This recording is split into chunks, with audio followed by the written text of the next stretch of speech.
বিপদ সকলের জীবনেই আসে, কিন্তু অনেক মানুষ বিপদ এলে ভগবানকে দোষারোপ করেন, বলেন যে আপনি আমাকে রক্ষা কেন করছেন না।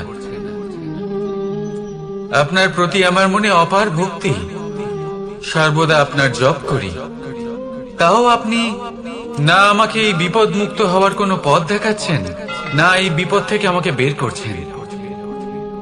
এবার এটা হলো আপনার ভাবনা, আপনার দৃষ্টিভঙ্গি। এবার আমি বলি সত্যিটা আসলে কি। সত্যি হলো এটাই যে ঈশ্বর সব সময় আপনার সাথেই আছেন, থাকবেন। দেখুন সেই বীজের দৃষ্টিভঙ্গির দ্বারা যে মাটির নিচে চাপা পড়ে আছে, তাকে পরিণত হতে হবে এক বিশাল সুন্দর বৃক্ষে। তা তখনই হবে যখন তা ভাঙবে, ভাঙবে তখনই যখন সে উত্তাপ পাবে। উত্তাপ কোত্থেকে পাবে? সূর্যের তাপ থেকে। সূর্যের তাপ থেকে ধরিত্রীও বাঁচতে পারে না, তাকে তা সহ্য করতেই হয়।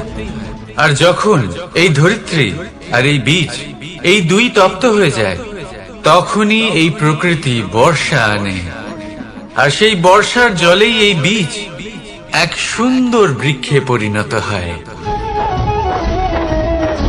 আছেন তো ঈশ্বর আমাদের সাথে সব সময়। সেইভাবেই আপনার জীবনে যদি কোনো বিপদ আসে, কোনো সংকট আসে, তার মানে এটা নয় যে আপনারই কোনো পাপের শাস্তি আপনি পাচ্ছেন। হয়তো ভবিষ্যতে আপনাকে একটা সুদৃঢ় কাঠামো হতে হবে, তার প্রয়োজন আছে। তাই এটা হলো তার ভিত।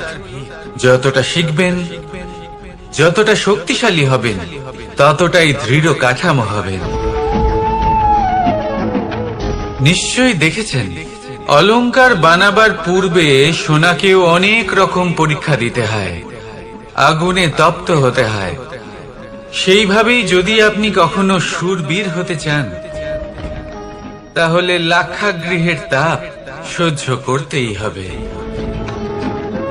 তাহলে আসুন আমার সাথে বলুন, বন্দে ধর্মা, বন্দে কর্মা, রাধা রাধা।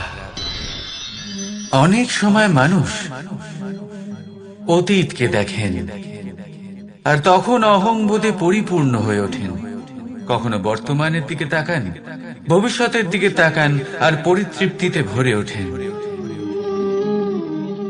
কেন বুঝতে পারেন না একটা সহজ কথা? এই যে সৃষ্টি, এই সৃষ্টি হলো একটা বড় চক্র, যা বারংবার আপনার কাছে ফিরে আসবেই। কঠিন থেকে কঠিনতর পরীক্ষায় আপনাকে নিযুক্ত করবে, যাতে আপনাকে উত্তীর্ণ হতেই হবে। যা কাল ছিল তা আজ নেই, এটা সবাই জানেন। যা আজ আছে তা হয়তো কাল থাকবে না, এটাও আপনাকে মেনে নিতে হবে, তাও আবার হাসি মুখে। শান্ত থাকতে শিখুন আর কখনোই মনের মধ্যে অহংকার উৎপন্ন হতে দেবেন না।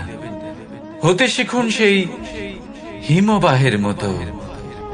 হয়তো এই জন্যই এত শীতল থাকে, কারণ ও জানে গতকালও জল রূপে ছিল, আজ বরফ রূপে হয়তো আছে, কিন্তু কাল পুনরায় সে জলেই পরিণত হবে। নিজেকে শান্ত রাখুন। হয়তো আজ আপনি সাফল্যের শিখরে আছেন, হয়তো বা নেই। আপনাকে প্রত্যেক দিন অবশ্যই দেখতে হবে। শুধু নিরন্তর প্রচেষ্টা করতে থাকুন, প্রত্যেক পরিস্থিতির জন্য তৈরি থাকুন, আর একে ভারসাম্যে রাখতে শিখুন। আপনার কাল হোক, আজ হোক বা আগামীকাল, আপনার ভালো দিন হোক বা খারাপ দিন, সব পবিত্র হয়ে যাবে। তাহলে আসুন আর আমার সাথে ভালোবেসে বলুন, রাধা। অন্ধকারাচ্ছন্ন রাত্রি যদি এসে থাকে, তাহলে আলোকিত প্রকাশ নিয়ে সূর্যও অবশ্যই আসে। রোগ যদি এসে থাকে, তাহলে তার ওষুধও অবশ্যই আসে। সমস্যা যদি আসে, তাহলে সেই সমস্যার সমাধানও নিজে থেকেই আমাদের কাছে চলেই আসে। এই সংসার, এই জীবনের শুধুমাত্র একটাই নিয়ম আছে, আর তা হলো এটাই, এই সংসার হলো একটা চক্রের মতো। এতে শাশ্বত বলে কিছু নেই, নিত্য বলে কিছু নেই, আর যা কিছুই রয়েছে সব বদলাতে চলেছে। যদি আপনার জীবনে দুঃখ থাকে, সমস্যা থাকে, যদি আপনি বিপদ দ্বারা আচ্ছন্ন, তাহলে মনে রাখবেন সবকিছু বদলে যেতে চলেছে। দুঃখের সময় কাঁদবেন না, মনকে আরো দুঃখী করে তুলবেন না, কারণ এখানে যা কিছুই এসেছে তা যাওয়ার জন্যই এসেছে। তাহলে এত চিন্তা কিসের? আনন্দ সহকারে জীবন যাপন করুন আর আমার সাথে ভালোবেসে বলুন, রাধা রাধা। যদি কোনো সিংহ বানরের মতো গাছে চড়তে চেষ্টা করে তাহলে কি হবে? একটা মাছ যদি মাটিতে হাঁটতে চেষ্টা করে তাহলে কি হবে? তারা বিফলই হবে। কিন্তু এরকম কেন হয়? তার কারণ হলো প্রকৃতির রচনা কিছুটা এরকম। এখানে প্রত্যেকটি ব্যক্তিকে, প্রত্যেকটি প্রাণীকে আলাদা আলাদা গুণের অধিকারী করা হয়েছে এবং সকলকে একটা সীমাও প্রদান করা হয়েছে। এবার এই যে বৃক্ষ, পশু, পাখি, এদের মধ্যে সেই ক্ষমতাই নেই যে এরা নিজেদের যাচাই করতে পারবে, নিজেদের সীমাগুলো বুঝতে পারবে, নিজেদের সদ্গুণগুলো চিনতে পারবে। এরা সেটা করতে পারবে না। কিন্তু মানুষ তো আলাদা। মানুষের কাছে সেই বিশেষ শক্তি আছে যে তারা পূর্ণরূপে নিজেদের যাচাই করতে পারবে, নিজেকে পূর্ণরূপে বুঝতে পারবে, নিজের দোষ, নিজের অপগুণ, নিজের সদ্গুণ, নিজেদের সীমাগুলো তারা বুঝতে পারবে। আর এটা অত্যন্ত গুরুত্বপূর্ণ। কথায় আছে যে যদি সাফল্য লাভ করতে হয় তাহলে নিজেকে যাচাই করে নিতে হবে। তাই নিজেকে যাচাই করুন, নিজের সাথে পরিচিত হয়ে যান এবং জীবনে কর্ম করতে থাকুন। সাফল্যের শিখরে অবশ্যই পৌঁছে যাবেন। আর ওখানে যদি যান তাহলে এই মন প্রসন্ন হয়ে অবশ্যই বলবে, রাধা রাধা। বনের মধ্যে যদি আপনি কোনো বিষাক্ত সাপ দেখেন তাহলে কি করবেন? আপনি তখনই তার থেকে দূরে পালাতে চেষ্টা করবেন। আর এটা কেন করবেন? নিজের রক্ষার্থে। এই কথা আমি নয় মেনে নিলাম, কিন্তু নিজের জীবনে এটা করেন না কেন? আপনি যেখানেই যান, যে স্থানেই যান না কেন, প্রত্যেক সময়, প্রত্যেক মুহূর্তে এমন বিষাক্ত সাপ আপনি অবশ্যই খুঁজে পাবেন। আর সেই সাপ নয় যাদের আপনি বনে খুঁজে পাবেন, এরা হলো সেই সাপ যা আপনাকে পাপ করতে বাধ্য করবে। আপনার অন্তরের বাসনা, ক্রোধ, অহংকার, লোভ, ঈর্ষা, এদের বৃদ্ধি ঘটাবে। দেখুন, বনের এই সাপ আপনাকে একবার ছেড়ে দিতেও পারে, ছোবল নাও মারতে পারে, কিন্তু এই যে পাপ রূপী সাপ আছে তা অবশ্যই ছোবল মারবে। কর্ম যদি করেন তাহলে অবশ্যই ফল পাবেন। সেই জন্য যখনই কোথাও যাবেন, যদি এমন কাউকে দেখেন, যদি এমন কিছু দেখেন যে আপনাকে পাপ করতে বাধ্য করছে, তাহলে সেই মুহূর্তে সেখান থেকে পালিয়ে যান। যেমন বনের সাপ দেখে আপনি পালাতে থাকেন। সৎকর্মের রক্ষা অত্যন্ত আবশ্যক। আসুন আর আমার সাথে ভালোবেসে বলুন, রাধা রাধা। মনুষ্য জীবনের সব থেকে বেশি গুরুত্বপূর্ণ বিষয় হলো মনের একাগ্রতা। এই সংসারের যে কটি মহান কার্য সম্পাদন হয়েছে তা হলো মনের এই একাগ্রতার একমাত্র ফল। আপনি অবশ্যই দেখে থাকবেন, অনেক ছোট বড় নদী যা বয়ে চলে তাদের সামনে একটা বাঁধ নির্মাণ করা হয় সেই সব নদীর জল সঞ্চয় করতে। বাঁধ হয়ে গেলে প্রয়োজন মতো বা মনের ইচ্ছে মতো তাকে ব্যবহার করা সম্ভব। এবার এটাই আমাদের মনের সাথেও সম্ভব। আমাদের মনের একাগ্রতা আজকের দিনে দাঁড়িয়ে বিভিন্ন ধরনের বিকার, ক্রীড়া এবং ভোগের মধ্যে ভাগ হয়ে গেছে। একে একত্রিত করতে হবে, একটা বাঁধ নির্মাণ করতে হবে, কর্মের বাঁধ। আপনাকে শুধু এটাই করতে হবে, যেটা উচিত কর্ম সেটাই করুন, যেটা অনুচিত কর্ম সেটা করা থেকে নিজেকে বিরত রাখুন। ব্যাস, এই কাজটাই আপনি করতে থাকুন, মনের মধ্যে একাগ্রতার বাঁধ নির্মাণ করুন। আর একবার যদি তা নির্মাণ হয়ে যায়, তাহলে যখন চাইবেন, যেখানে চাইবেন, যতটা চাইবেন, একাগ্রতা প্রয়োগ করতে পারবেন। আর একবার যদি আপনি এটা শিখে যান, তাহলে এই সংসারকে বদলে ফেলার মতো কাজ আপনি করতে পারবেন, সমাজকে শোধরাবার মতো কাজ করতে পারবেন। তাহলে এই মনকে একাগ্র করুন আর আমার সাথে ভালোবেসে বলুন, রাধা রাধা। আমরা সবাই ফল খাই, কিন্তু আমাদের সেই ফলই প্রিয় হয় যে পরিপক্ক হয়ে ওঠে, যেটা নম্র হয়, আর যে ফল অনেক বেশি মিষ্টি আর সুস্বাদু হয়ে থাকে, যাদের রঙে বাহার দেখা যায়। সেইভাবে জীবনে আমরা নানান মানুষের সাথে পরিচিত হই, কিন্তু সেই মানুষই আমাদের মন ছুঁয়ে যায় যারা বিনম্র স্বভাবের, যাদের বাণী খুব মধুর, যাদের অন্তরে আত্মবিশ্বাসের একটা তেজ, একটা রং দেখা যায়। এবার এমন ব্যক্তি আমরা কি করে হব? ঠিক সেইভাবেই যেমন একটা ফল রোদ, বর্ষা, শীত, বায়ু, এই সকল সংকটময় পরিস্থিতির সম্মুখীন হয়ে পরিপক্ক হয়ে ওঠে, সেইভাবেই মানুষ সংকটময় পরিস্থিতির সম্মুখীন হয়ে পরিপক্ক হয়ে ওঠেন। যদি এই সংকটের সম্মুখীন হন, তাহলে অভিজ্ঞ হবেন, আর এই অভিজ্ঞতাই শিক্ষা দিয়ে যাবে। এই অভিজ্ঞতা আমাদের শিখিয়ে দেয় যে আমাদের বিনম্র থাকতে হবে। অহংকার করে কোনো লাভ নেই। মধুর বাণীর যে কি মূল্য তা আমরা শিখতে পারি। এই অভিজ্ঞতাই আমাদের বুঝিয়ে দেয় যে উচিত অনুচিত কোনটা, আমাদের দৃষ্টিভঙ্গি তৈরি করে, আর এই দৃষ্টিভঙ্গি দ্বারা আত্মবিশ্বাস জাগ্রত হয়।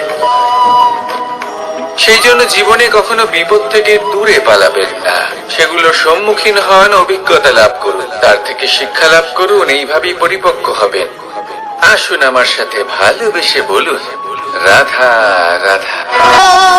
ধন সঞ্চয় করা সম্ভব, আর সেই জন্য ধন সব থেকে বেশি মূল্যবান সম্পত্তি নয়।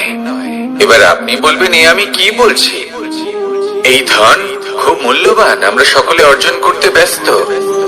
সেটা এই কারণে, কারণ আপনারা জানেন না এই সংসারের সব থেকে বেশি মূল্যবান সম্পত্তি কি। এ হলো সেই সম্পত্তি যা কখনো সঞ্চয় করা সম্ভব নয়।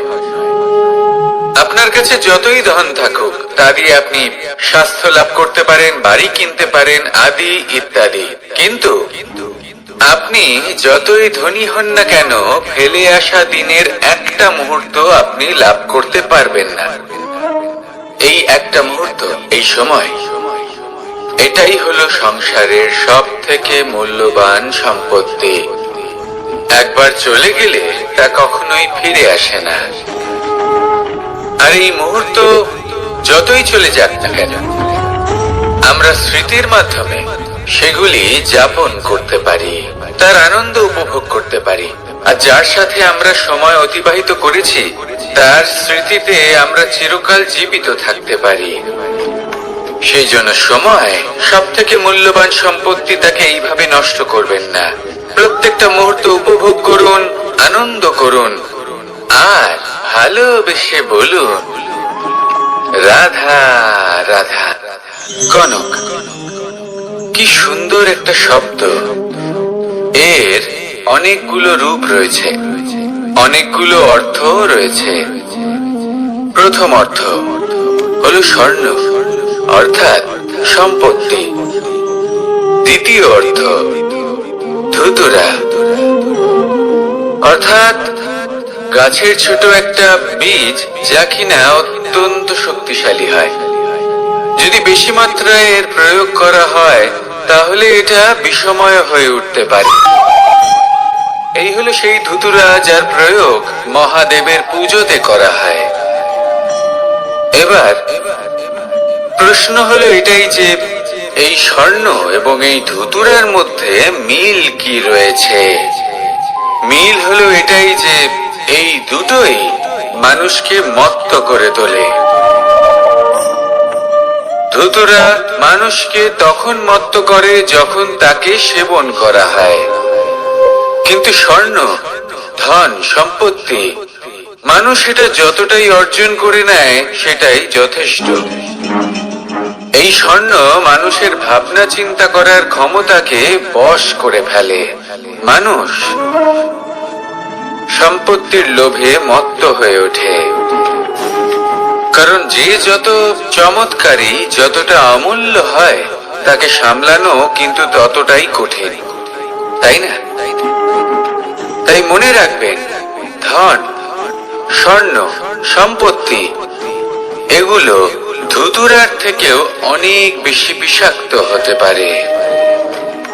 তাই এর উপর আত্মসংযমের একটা কবচ পরিয়ে রাখবেন এবং বিবেকের শক্তির সাথে এগুলো প্রয়োগ করুন, তবেই কল্যাণ হবে। আসুন আমার সাথে ভালোবেসে বলুন, রাধা রাধা। মানুষের জীবনে 3টি গুণ অত্যন্ত প্রয়োজনীয়: শ্রদ্ধা, বিনম্রতা, যোগ্যতা।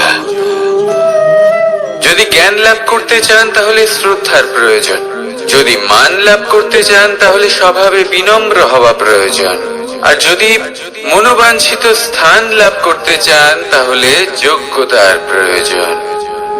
বিষয়টা সহজ। শ্রদ্ধা আপনাকে জ্ঞান দেবে, নম্রতা আপনাকে মান, আর যোগ্যতা উচিত স্থান দেবে। কিন্তু যদি আপনি এই 3টি গুণ সম্মিলিত করেন তাহলে এমন কিছু লাভ করবেন যা এই সব কিছুর থেকে অনেক ঊর্ধ্বে। সম্মান। আর এ হলো সেই সম্মান যা প্রত্যেক মানুষের নিজের জীবনে লাভ করতে চেষ্টা করা উচিত, কারণ এই হলো সেই সম্মান যার কারণে আপনি চলে যাওয়ার পরেও এই সংসার আপনাকে ভালোবাসবে আর মনে রাখবে। আসুন আমার সাথে ভালোবেসে বলুন, রাধা রাধা। জীবনে গতি অত্যন্ত গুরুত্বপূর্ণ, মতিও হলো গুরুত্বপূর্ণ, এবং তার থেকেও বেশি গুরুত্বপূর্ণ হলো সংগতি। একটা জলের ফোঁটা, তার মধ্যে গতি থাকে, প্রকৃতির মধ্যে তা লাভ করার ইচ্ছে নিহিত থাকে, কিন্তু এই যে সংগতি তা নির্ধারিত করে যে এই জলের ফোঁটা ঝিনুকের মুখে পড়ে মুক্ততে পরিণত হবে নাকি বিষাক্ত সাপের মুখে পড়ে বিষে পরিণত হবে। এবার দেখুন, এই জঞ্জাল স্বর্ণকারের দোকানের সামনেও থাকে এবং জঞ্জাল একজন ব্যবসাদারের দোকানেও থাকে, কিন্তু জঞ্জাল যা স্বর্ণকারের দোকানে থাকে তা ব্যবসাদারের দোকানের জঞ্জালের থেকে অনেক বেশি মূল্যবান, কারণ তার মধ্যে সোনার কণার সঙ্গতি থাকে। সেই জন্য জীবনে সঙ্গতির উপর বিশেষ গুরুত্ব দেবেন। যেমন সঙ্গতি তেমনই আপনি হবেন। আসুন আমার সাথে ভালোবেসে বলুন, রাধা রাধা। প্রত্যেক প্রাণী ভালোভাবে জীবন যাপন করতে চায়, এটা তাদের স্বভাবে আছে এবং ভাবাটা অনুচিত নয়। কিন্তু একটা ভালো জীবনের গুরুত্বপূর্ণ অংশ কোনটা? বসবাসের স্থান। সেই স্থান যেখানে আমরা জীবন অতিবাহিত করি। এবার মানুষ ভাবতে পারেন যে একটা ভালো বাসস্থানের অর্থ কি? সেই স্থান যেখানে সহজে জল পাওয়া যায়, যেখানে শুদ্ধ বায়ু পাওয়া যায়, যেখানে আনাজ উৎপন্ন হয়। এটা জীবন যাপনের জন্য পর্যাপ্ত বটে, কিন্তু ভালো জীবন যাপনের জন্য আরো একটা কথা আপনাকে বুঝতে হবে। সাধু, জ্ঞানী, পণ্ডিত ব্যক্তি, এই সকল মহাপুরুষ, এনাদের যে বাসস্থান তা অত্যন্ত বিশেষ হয়। এখানে এক ধরনের বিশেষ ইতিবাচক শক্তি থাকে, এমন একটা স্থান যেখানে দেবতারাও বিচরণ করে। জীবন আমরা সবাই যাপন করি, কিন্তু জীবনের উদ্দেশ্য শুধুমাত্র জীবন যাপন করা নয়। জীবনের উদ্দেশ্য হলো মুক্তি লাভ করা। আর এই সকল সাধু, জ্ঞানী, পণ্ডিত ব্যক্তি, এই সকল মহাপুরুষ আপনাকে মুক্তির পথে নিয়ে যেতে পারেন, কারণ এরা হলেন সেই মহাপুরুষ যারা নিজেদের অন্তরের বিকার, অহংকার, ক্রোধ, বিদ্বেষ, এই সকল দোষগুলিকে ত্যাগ করেছেন, এদের উপর বিজয় লাভ করেছেন। এমনই একজন ব্যক্তি আপনাকে মুক্তির পথে নিয়ে যেতে পারে। প্রয়োজন হলো শুধুই এনাদের চিনতে পারা, এদের কথা বুঝতে পারা এবং এদের দেখানো পথে চলা। যদি আপনি এটা করতে পারেন, তাহলে এই মন প্রফুল্ল হয়ে বলবে, রাধা রাধা। আমি এখানে একা এই বনে বসে আছি, বাঁশি বাজাচ্ছি। কার জন্য? কে আছেন এখানে? কেউ নেই। আমার প্রজা, আমার রাজ্য, আমার পরিবার আমার থেকে অনেক দূরে আছেন। আমি এখানে একা এই বনে বসে এই আকাশের এই রঙের, গাছের এই সব ফলের, মাটির সুবাসের আনন্দ উপভোগ করছি। কেন? আমি হলাম দ্বারকাধীশ। এমন কি রাজকীয় বা ভৌতিক সুখ রয়েছে যে আমি ওখানে পেতে পারি না? সবকিছুই পেতে পারি, তাও এখানে বনে একা বসে আছি। কোন সুখ খুঁজে চলেছি? একা থাকার সুখ। আমরা প্রত্যেকদিন অনেক মানুষের সাথে, চিন্তাধারার সাথে, কর্মের সাথে, পরিস্থিতির সাথে, সুখ দুঃখের দ্বারা বেষ্টিত থাকি। জীবনের এই চক্রে আমরা জড়িয়ে পড়তে থাকি। যতই আমরা এই সমস্যার সমাধান করি, আমরা ততই এতে জড়িয়ে পড়ি। আমরা এতটাই জড়িয়ে পড়ি যে যখন আমরা আয়নায় নিজেদের দেখি, তখন আমরা নিজেদের চিনতেই পারি না। এমন মনে হয় যেন আমরা নিজেদের হারিয়ে ফেলেছি। সেই জন্য প্রত্যেক দিন আপনি কিছু সময় নিজের সাথে কাটান একান্তে। এটা অত্যন্ত আবশ্যক। নিজের অস্তিত্বের গভীরে গিয়ে দেখতে শিখুন, নিজেকে বুঝুন। অদ্ভুত শান্তির অনুভূতি হবে। যেমন এই বায়ু, এই বৃক্ষ, এই পুষ্প, এই নিসর্গ, এদের মতো আপনিও কখনো একলা হতে শিখুন। কখনো নিসর্গের একটা অংশ হয়ে দেখুন। এই মন প্রসন্ন হয়ে বলবে, রাধা রাধা। ওমাই কি, আমি কখন থেকে এখানে অপেক্ষা করছি, হাত পেতে দাঁড়িয়ে রয়েছি, যাতে একটা ফল আমার হাতে এসে পড়ে এবং সেটা আমি খেতে পারি। কখন থেকে অপেক্ষা করছি, কিন্তু সেটা হচ্ছেই না। এবার আপনি বলবেন যে এইসব কি বলছি, এ কি অদ্ভুত কথা বলছি। যদি ফল খেতে হয় তাহলে আমাকে বৃক্ষে চড়তে হবে, ফলের কাছে পৌঁছতে হবে, তবেই তো ফল পাবো। এবারে এটা অত্যন্ত সহজ ব্যাপার, কিন্তু এই বিষয়টা আপনি নিজের জীবনের প্রসঙ্গে ভেবে দেখুন। লক্ষ্য কোথায় আছে আপনি জানেন, সেই লক্ষ্যে পৌঁছানোর পথ কি সেটাও আপনি জানেন, সেই পথে চলার ক্ষমতাও আপনার রয়েছে, কিন্তু তাও আপনি নিজের লক্ষ্য লাভ করতে পারছেন না। কেন? কারণ আপনি অপেক্ষা করছেন যে লক্ষ্য আপনার সামনে চলে আসবে, কিন্তু তা হয় না। লক্ষ্য সে যাই হোক না কেন, ধন হোক, প্রেম হোক, কোনো সম্মান হোক বা মোক্ষ হোক, যদি আপনি তার দিকে অগ্রসর না হন, তাহলে ফল প্রাপ্তি অসম্ভব ব্যাপার, তা কোনোদিনই হবে না। সেই জন্য আপনার চোখের সামনে আপনি যদি নিজের লক্ষ্যকে দেখতে পান, তাহলে উঠুন এবং সেই দিকে অগ্রসর হতে শুরু করুন। নিজের অন্তরের সকল অশুভ গুণ দূর করুন, অলসতা ত্যাগ করুন, অজ্ঞানতা ত্যাগ করে দিন এবং চলতে থাকুন। অবশ্যই মনোবাঞ্ছিত ফল লাভ করতে পারবেন।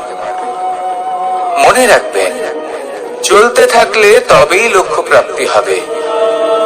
অপেক্ষার দ্বারা শুধুমাত্র মৃত্যু লাভ হবে। আসুন আমার সাথে ভালোবেসে বলুন, রাধা রাধা। আমি দ্বারকাধীশ এবং আমার সভাতে বিভিন্ন সময় বিভিন্ন ধরনের মানুষ আসেন, নিজেদের দাবি নিয়ে, নিজেদের ইচ্ছে। কখনো কেউ ভোজন চান, আবার কখনো কেউ ওষুধ, কখনো কেউ বস্তু চান, কেউ আবার চান বস্ত্র।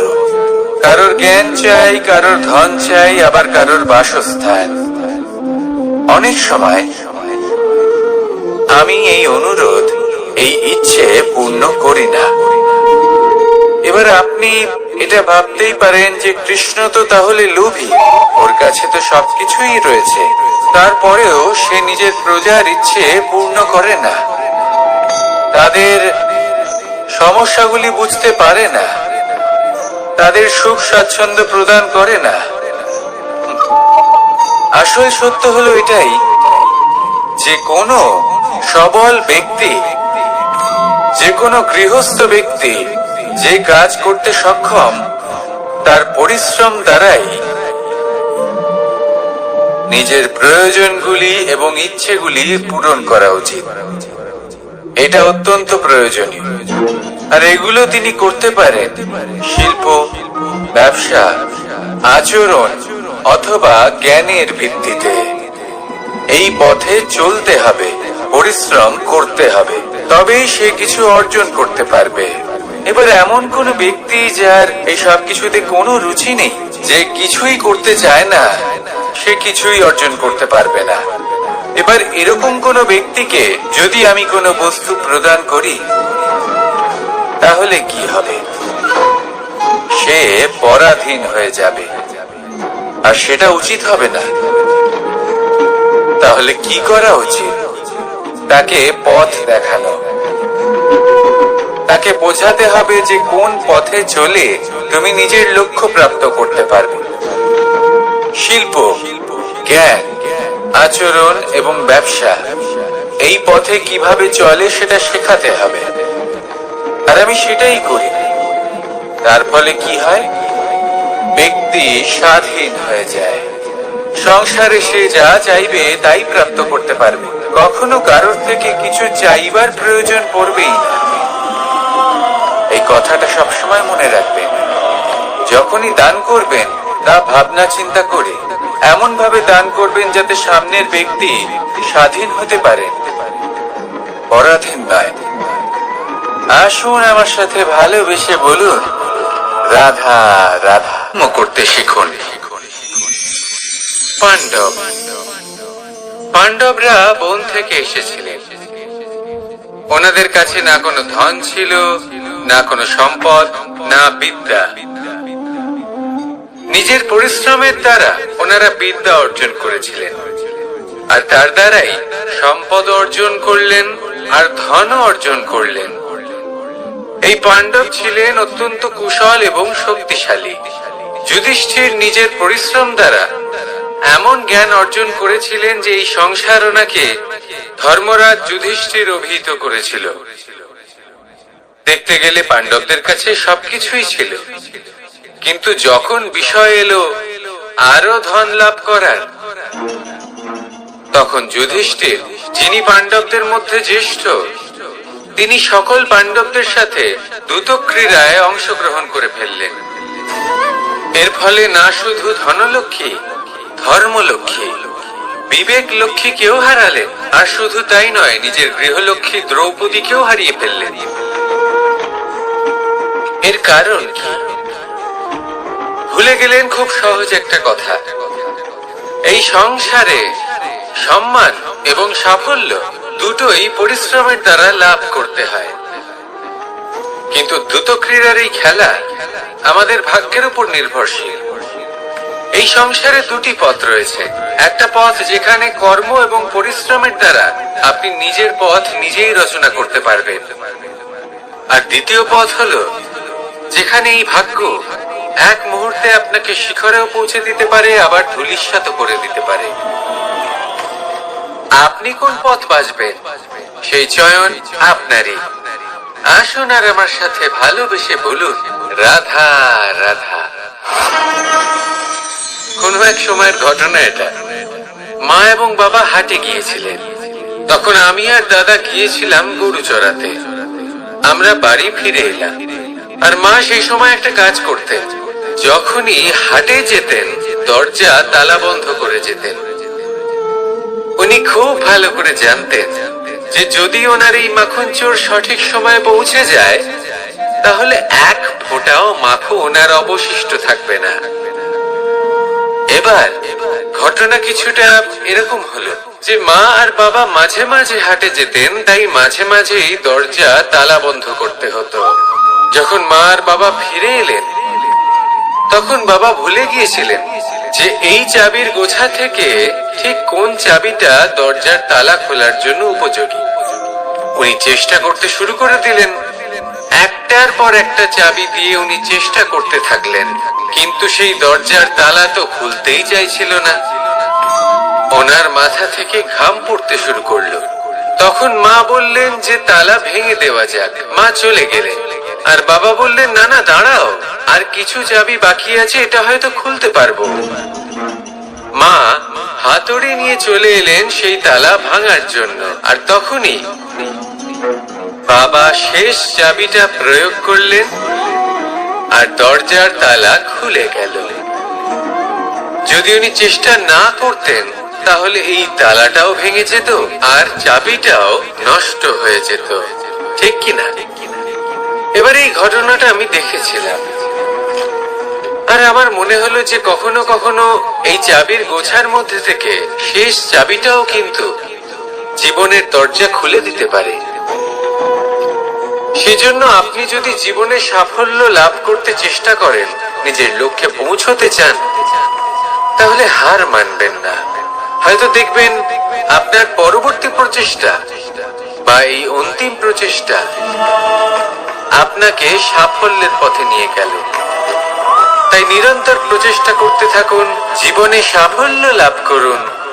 যজ্ঞের আগুনকে শুভ বলে মনে করা হয় আর সেখানেই চিতার আগুনকে অশুভ মনে করা হয়। এমনটা কেন হয়? এখানে বিষয়টা হলো লক্ষ্য, বিচার এবং সঙ্গের। যখন আমরা যজ্ঞ করি তখন আমাদের লক্ষ্য কি হয়? পরিবেশকে আরো পবিত্র করে তোলা, ইতিবাচক করে তোলা। আমাদের লক্ষ্য শুভ হয়। তারপরে আসে বিচার।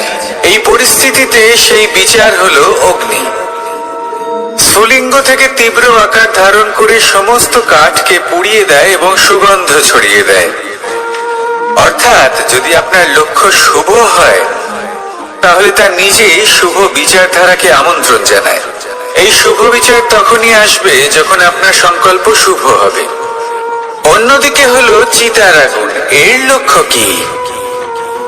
একটা দেহকে পরধামে পৌঁছে দেওয়া। সবার শেষে সবকিছু আপনার উপরে নির্ভরশীল যে আপনি কোনটা চয়ন করতে চান।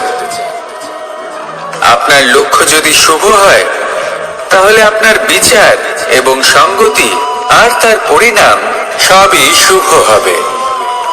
আসুন আর আমার সাথে ভালোবেসে বলুন, রাধা রাধা।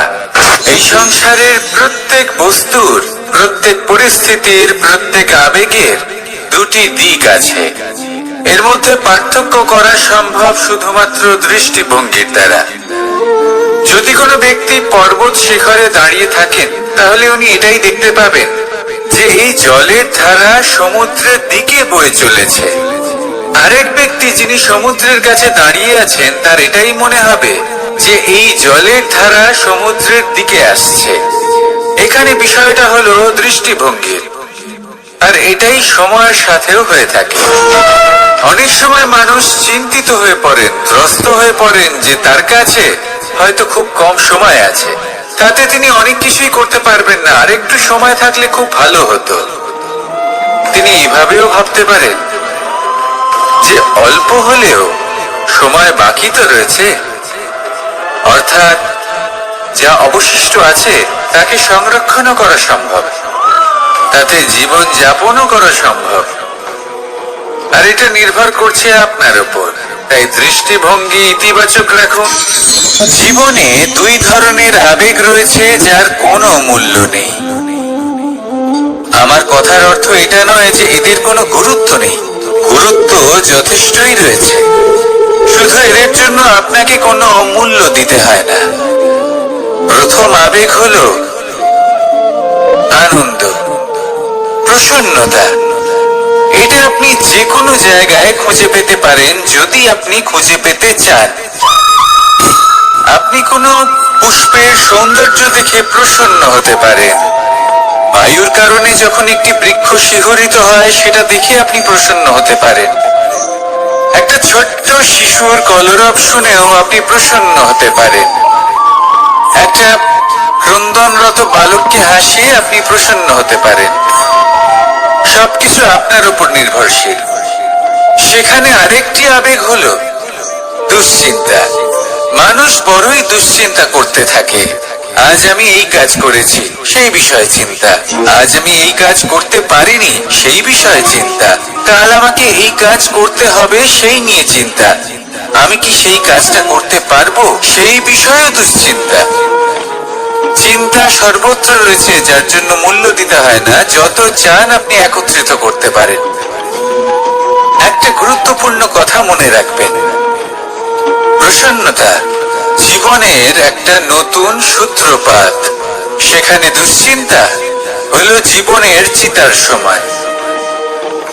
এবার এই দুটি আবেগ হলো মূল্যহীন, দুটোই আপনার সামনে আছে।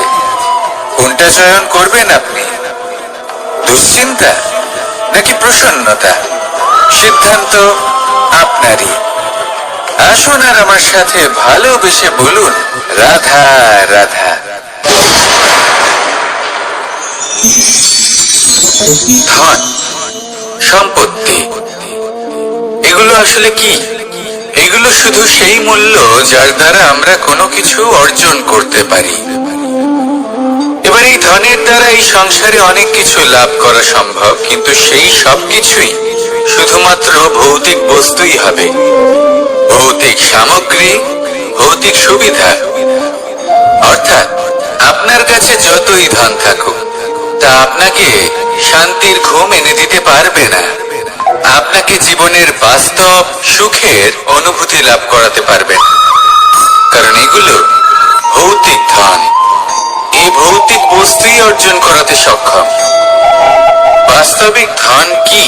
যদি এই প্রশ্ন আপনার মনে আসে, তাহলে তার উত্তর আমি আপনাকে দেব একটা উদাহরণের মাধ্যমে।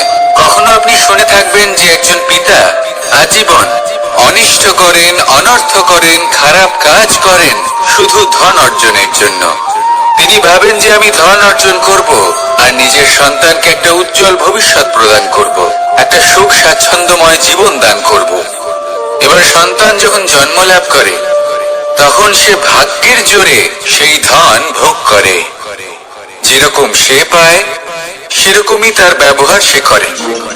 কখনো আপনি এটাও দেখে থাকবেন যে সেই সন্তান সমস্ত ধন নষ্ট করে ফেলে, আর সেই পিতা যিনি সমস্ত ধন সঞ্চয় করেছেন, যিনি সেই ধনের প্রভু, আজ সেই ধনের প্রহরী হয়ে রয়েছেন। এবার এরকম কেন হয়?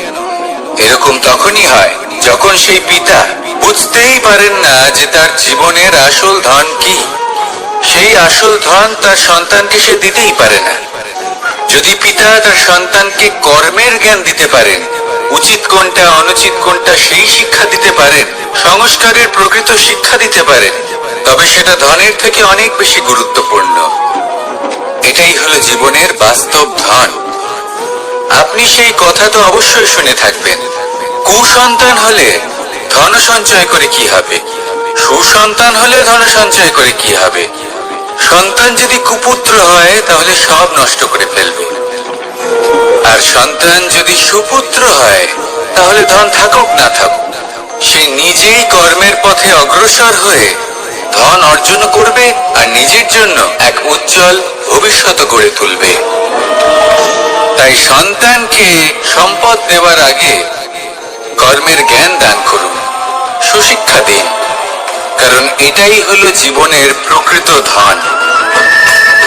আসুন আর আমার সাথে ভালোবেসে বলুন, রাধা। আজ আমি আপনাকে এমন এক গল্প শোনাবো যা আমার নন্দ বাবা আমাকে শুনিয়েছিলেন যখন আমি ছোট ছিলাম। কাহিনী একজন সাধু আর একজন বিছের। একবার এক সাধু নদীর পাড়ে স্নান করছিলেন। উনি দেখলেন যে জলের প্রবাহে একটা বিছে ভেসে যাচ্ছে। তার প্রাণ বাঁচানোর জন্য উনি তাকে তুলে নদীর পাড়ে রাখার চেষ্টা করলেন, কিন্তু যেই সেই বিছেকে উনি হাতে তুললেন, সেই বিছে ওনাকে কামড়ে দিল। সাধু আবার চেষ্টা করলেন, সেই বিছেকে হাতে নেওয়াতে সে আবার তাকে কামড়ে দিল। আরো একবার চেষ্টা করাতে ওনার শিষ্য ওনাকে জিজ্ঞেস করল, এ আপনি কি করছেন গুরুদেব? এসব কি হচ্ছে?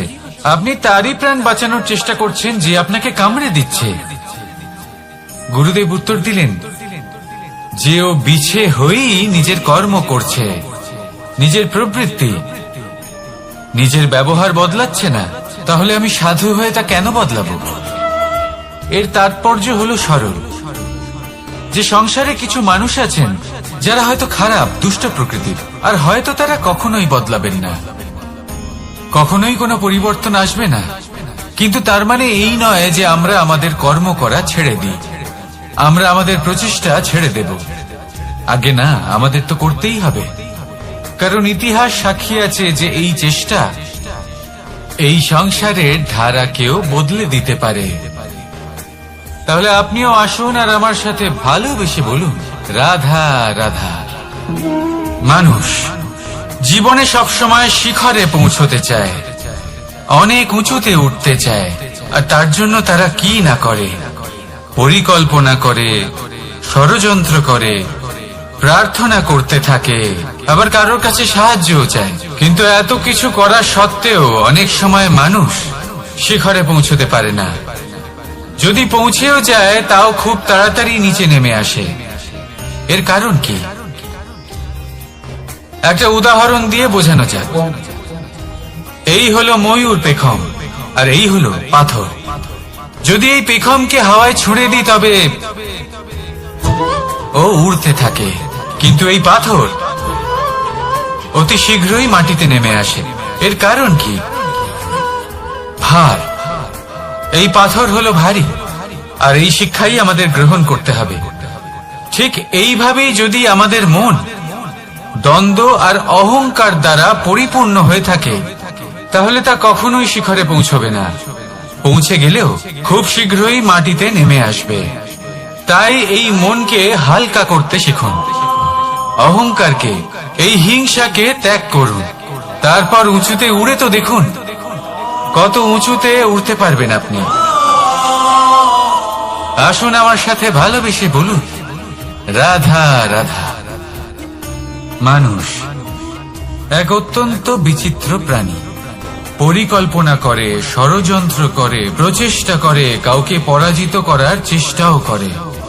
সাপকে একটা দড়ি মনে করে হাতে চেপে ধরার চেষ্টা করে, কিন্তু একটা কথা বুঝতেই পারে না, সময়ের এই সাপ, এটা হাতে চেপে ধরাই যায় না। আর আপনি যা করবেন তা আবার ফিরে আসবে আপনারই সামনে। দেখুন, এতে কিছুই যায় আসে না যে আপনি কুম্ভকারের পুত্র নাকি কৃষ্ণের পুত্র। যদি আপনি অনুচিত কর্ম করেন তাহলে আপনার সাথেও অনুচিতই হবে। অশুভ কর্ম করলে আপনার সাথেও অশুভই হবে। কুরু বংশ অত্যন্ত মহান বংশ ছিল। এই কুরু বংশ কি হলো তার সাথে? একটা গোটা বংশ বয়ে গেল, কারণ ওনাদের উদ্দেশ্য অশুভ ছিল। অন্যদিকে 5 জন বনবাসী পাণ্ডব মহাভারত বিজয়ী হলেন, কারণ তাদের উদ্দেশ্য শুভ ছিল। তাই মনে রাখবেন, শুভ অগ্নি প্রজ্বলিত করবেন, শুভ তাপ সঞ্চার হবে। অশুভ অগ্নি প্রজ্বলিত করবেন, নরকেই জ্বলতে হবে। তাহলে আসুন আর আমার সাথে ভালোবেসে বলুন, রাধা রাধা। মানুষ জীবনে সবসময় সুখ পেতে চান, কিন্তু এই সুখ, এটা আসলে কি? এই সুখের আসল রূপ কি? আমি বলি, সুখের আসলে 2টি রূপ হয়, বাহ্যিক সুখ, আত্মিক সুখ। আর এটা ঠিক তেমনই হয় যেরকম আমাদের শরীরের সাথে জড়িত ছায়া আর আমাদের শরীরের মধ্যে বসবাসকারী আত্মার। যদি ছায়ার কথা ভেবে দেখেন তাহলে বুঝতে পারবেন, আমাদের শোবার সময় ভোরবেলা এই ছায়া অনেক বড় হয়ে যায়। যখন এই সূর্য মাথার উপরে চলে আসে, তার তাপ বেড়ে যায়, তখন এই ছায়া ছোট হয়ে যায়। আর যেই অন্ধকার নেমে আসে, এই ছায়া আপনার সঙ্গ ত্যাগ করে। এরকমই হয় বাহ্যিক সুখ। আর এবার কথা বলি আমাদের শরীরের মধ্যে বসবাসকারী এই আত্মা। এই আত্মা কখনো আমাদের সঙ্গ ত্যাগ করে না, সব সময় আমাদের সাথে জড়িয়ে থাকে। এরকমই হয় আত্মিক সুখ, যা সব সময় আমাদের সাথে থাকে। আত্মিক সুখ কারোর সেবা করে, আত্মিক সুখ কাউকে সাহায্য করে, আত্মিক সুখ প্রেম বোধের, যা কখনো আমাদের সঙ্গ ত্যাগ করে না। সেখানে বাহ্যিক সুখ, যতক্ষণ আপনি সম্পন্ন কিছু মানুষ এবং সুবিধার সাথে আছে, এই বাহ্যিক সুখ আপনার সাথে থাকবে। সম্পন্নতা চলে গেলে, মানুষজন চলে গেলে, সুখ সুবিধা চলে গেলে বাহ্যিক সুখও চলে যায়। তাহলে এই আত্মিক সুখ খুঁজে নিন এবং সেই সুখের সাথেই বলুন রাধা রাধা। আপনি কখনো কোনো সাধারণ পাখি দেখেছেন? যেমন বাবুই। সে কি করে? সে কোনো গাছের ডালে নিজের বাসা বানায়। এবার সেইখানে বাসা বানানো সহজ ব্যাপার, কারণ সামগ্রী আশেপাশেই পাওয়া যায়। কিন্তু সমস্যা হলো আক্রমণ। কোনো সাপ বা অন্য কোনো পশু ওর বাসাতে ওর সন্তানদের উপর না আক্রমণ করে বসে, এই ভয়ে তার সব সময় থাকে। আর এটা সব থেকে কঠিন ব্যাপার এদের জন্য, নিজের বাসায় নিজের সন্তানদের সুরক্ষা। আর বাজ পাখি, যদি আমরা বাজের কথা বলি তাহলে তারা কি করে? বাজ পাখি কোনো উঁচু পাহাড়ের শিখরে, কোনো পাথরের খাঁজে নিজের বাসা তৈরি করে। এবার ওখানে বাসা বানানো একেবারেই সহজ ব্যাপার নয়, কারণ সামগ্রী আশেপাশে পাওয়া যায় না, দূর থেকে নিয়ে আসতে হয়। কিন্তু সেইখানে আক্রমণের ভয়ও কখনোই থাকে না। এইভাবে উচিত রূপে ও নিজের বাসা রক্ষা করতে পারে, নিজের সন্তানদের রক্ষা করতে পারে। এর সারমর্ম হলো এটাই, যদি সমস্যা বড় হয় তাহলে সমাধানও উচ্চমানের হওয়া উচিত। একটা বাজ পাখির মতো ভাবা আরম্ভ করে দিন। জীবনে যে কোনো সমস্যা ছোট মনে হবে। রাধা রাধা। জীবনে এমন কিছু কাজ রয়েছে যা আপনাকে একাই করতে হয়, আর এমন কিছু কাজ রয়েছে যা আপনাকে একসাথে মিলে করতে হয়, একজোট হয়ে, সঙ্গবদ্ধ হয়ে। এবার সঙ্গবদ্ধ বলতে কি বোঝাতে চাইছি? আমি তাদের কথা বলছি না যারা বাস্তবিকভাবে একে অপরের সাথে কাজ করেন। আমি তাদের কথা বলছি যারা একে অপরের থেকে দূরে থেকেও একে অপরকে বিশ্বাস করেন। আমি আগেও বলেছিলাম, সমস্ত বিশ্বের আশা বিশ্বাসেই বসবাস করে, তাই না? তাই যেখানে সমস্ত বিশ্ব আছে, সমস্ত সংসার আছে, সেইখানেই বিশ্বাস রয়েছে। তাই আপনার আশেপাশে এমন দল সঙ্গবদ্ধ করুন যাদের আপনার উপর বিশ্বাস আছে আর যাদেরকে আপনি বিশ্বাস করতে পারেন। তাহলে আসুন আর আমার সাথে ভালোবেসে বলুন রাধা রাধা। আমরা যে মানুষকে চাই, যাকে আমরা ভালোবাসি, তাকে একটা উপহার অবশ্যই দিতে চাই। এমন এক উপহার যা ওনার ভালো লাগবে, যা শ্রেষ্ঠ হবে, অতি প্রিয় হবে, বহুমূল্য হবে, বা বলতে পারেন মূল্যবান হবে। তাই আমরা কি করি? আমরা বাজারে যাই, তার জন্য স্বর্ণ, আভূষণ, হিরে, মুক্ত এইসব নিয়ে আসি। কিন্তু এটাই কি সর্বশ্রেষ্ঠ উপহার? কখনোই না। সর্বশ্রেষ্ঠ উপহার হলো স্বাধীনতা, তাকে নিজের মনের মতো বাঁচার স্বাধীনতা। যদি আপনি কাউকে স্বাধীনতা না দিতে পারেন, তাহলে সে কোথাও না কোথাও বন্দী হয়ে যায়, তার বিকাশ কোথাও না কোথাও আটকে যায়। কিন্তু যদি আপনি কাউকে স্বাধীনতা দিতে পারেন, তাহলে আপনি দেখবেন ও সমস্ত সংসারকে, এই জীবনকে নিজের দৃষ্টিভঙ্গি দিয়ে দেখবে, বুঝবে যে কোনটা হলো উচিত আর কোনটা হলো অনুচিত। আর এটাই হলো সর্বশ্রেষ্ঠ। আর এবার যদি কাউকে স্বাধীনতার মাধ্যমে এত বড় একটা শক্তি দিতে পারেন, তাহলে আপনি আমাকে বলুন এর থেকে বড় উপহার আর কি হতে পারে? আসুন আর আমার সাথে ভালোবেসে বলুন রাধা রাধা। কর্ম, ধর্ম আর কর্তব্য, এই তিনটি একে অপরের সাথে জড়িত। আর অনেক সময় এই তিনটি পালন করতে করতে আমাদের সেই ব্যক্তির সামনে গিয়ে দাঁড়াতে হয়, তার বিরুদ্ধেই যেতে হয়, যাকে আমরা সব থেকে বেশি ভালোবাসি। কিন্তু সেইখানে এই যুদ্ধ কোনো ব্যক্তিগত যুদ্ধ থাকে না। এ হলো কর্ম, ধর্ম আর কর্তব্যের যুদ্ধ। এটা সরল নয়, অত্যন্ত কঠিন হয় তার সম্মুখীন হওয়া যাকে আমরা সব থেকে বেশি সম্মান করি। কিন্তু আমাদের তো আমাদের ধর্মের পথে চলতেই হবে, কারণ আমরা কর্মবদ্ধ, কর্তব্যবদ্ধ, আর এটাই করা উচিত। শুধু এটুকু মনে রাখবেন, যদি আপনার উদ্দেশ্য শুভ হয়, আপনার ভাবনা শুভ হয়, আপনি যদি কর্ম, ধর্ম আর কর্তব্যের পথে অগ্রসর হন, তাহলে এই প্রক্রিয়াতে যদি আপনাকে আপনার আরাধ্যেরও সামনে দাঁড়াতে হয়, তাহলেও আপনার কোনো ক্ষতি হবে না। তাহলে আসুন আর আমার সাথে ভালোবেসে বলুন, রাধা রাধা। প্রেম এই সংসারে এসেছিল এই সংসারকে প্রেমের শিক্ষা দেওয়ার জন্য, এই জীবনের সুখের অনুভূতি আসলে কি তা শেখানোর জন্য। কিন্তু যদি সত্যি কথা বলি, তো আমি নিজেই প্রতিদিন প্রেমের নতুন নতুন স্বরূপ দেখতে পাই।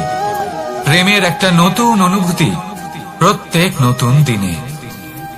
আর তার কারণ হলো এই প্রেম অনন্ত, এ হলো দৈব। প্রেম হলো এই সংসারের সব থেকে বড় ঢাল এবং সব থেকে বড় অস্ত্র। এই প্রেম ছাড়া না কোনো ন্যায় হয় আর না কোনো শাস্ত্র, না জীবন আছে আর না অন্ত। এবার যদি এই প্রেম মনের মধ্যে বাস করতে শুরু করে, তাহলে কখনো কোনো সমস্যাই হবে না, আর যদি হয়েও থাকে তাহলে তা স্থায়ী হবে না। এই প্রেম কি না করতে পারে? এই প্রেম সমস্ত সমস্যা মিটিয়ে ফেলতে পারে, আপনার মনের মধ্যে অহংকারকেও বিনাশ করে দিতে পারে, আপনাকে সাক্ষাৎ ঈশ্বরের সাথে দেখা করাতে পারে। তাই প্রেমের দ্বারা প্রয়াস করতে থাকুন এই সংসারের প্রত্যেক মানুষকে, প্রত্যেক বস্তুকে, প্রত্যেক জীব জন্তুকে ভালোবাসবেন।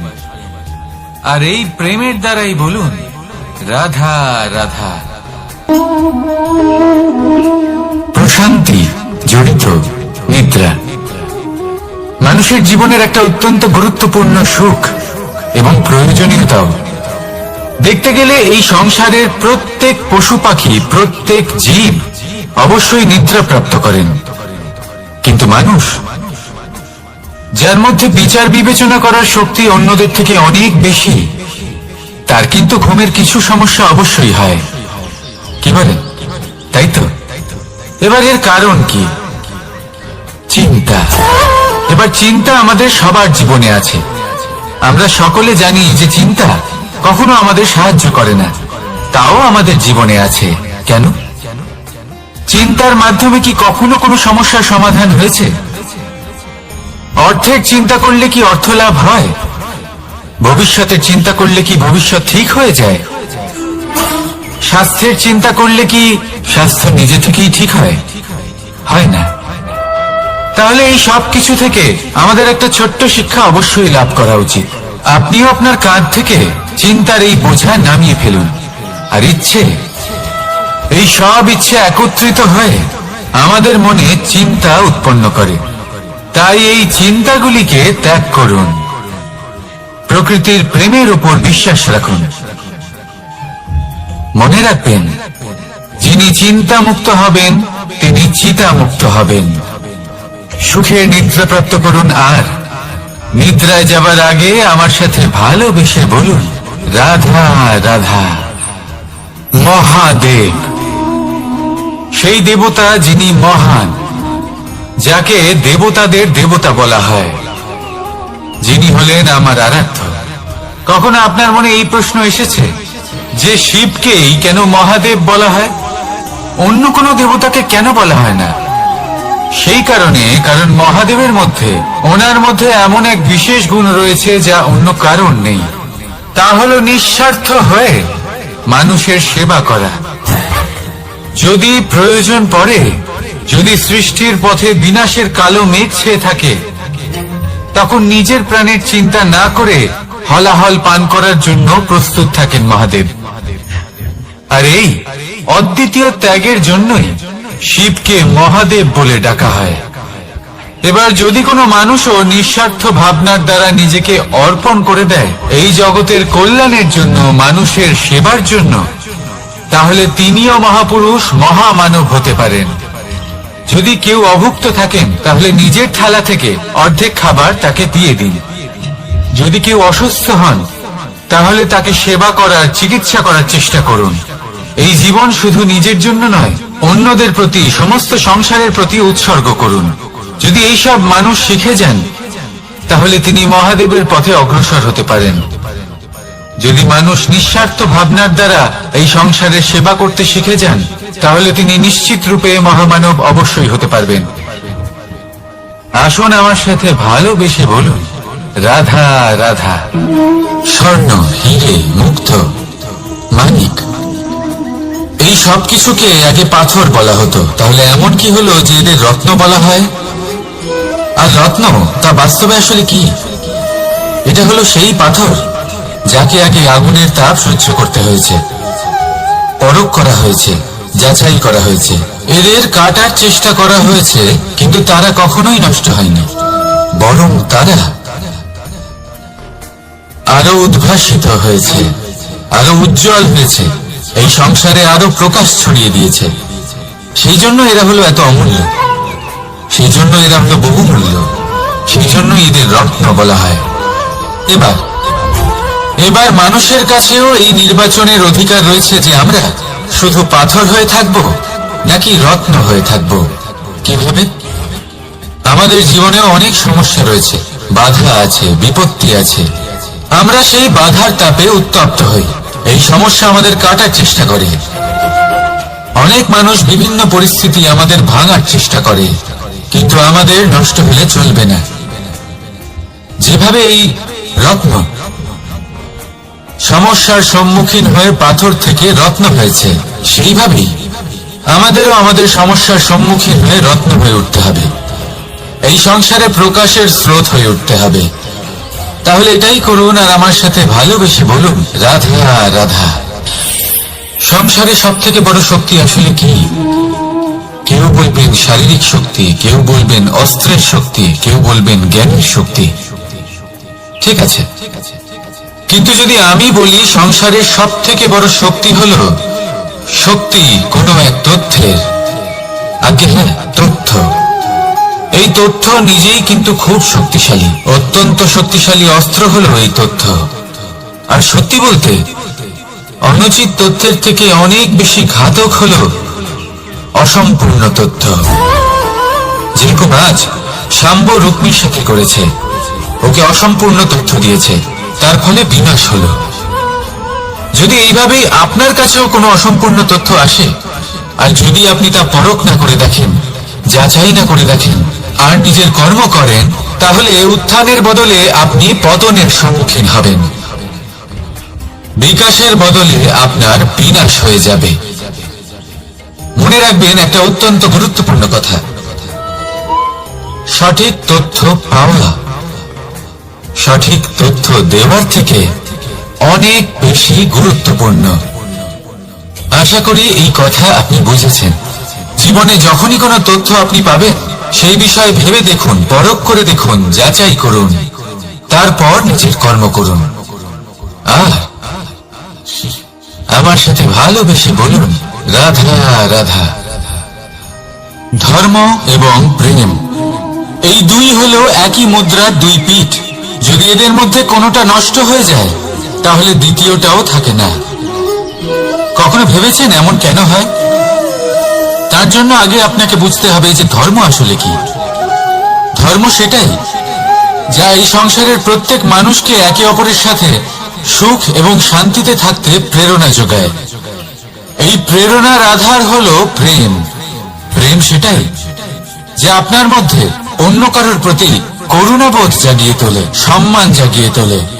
এবার যদি প্রেম চলে যায় তাহলে সবার আগে বিনাশ হবে সম্মান আর করুণাবোধের। এবার যেখানে না প্রেম রয়েছে, না সম্মান রয়েছে, না করুণা রয়েছে, সেখানে ধর্ম কিভাবে বাস করবে?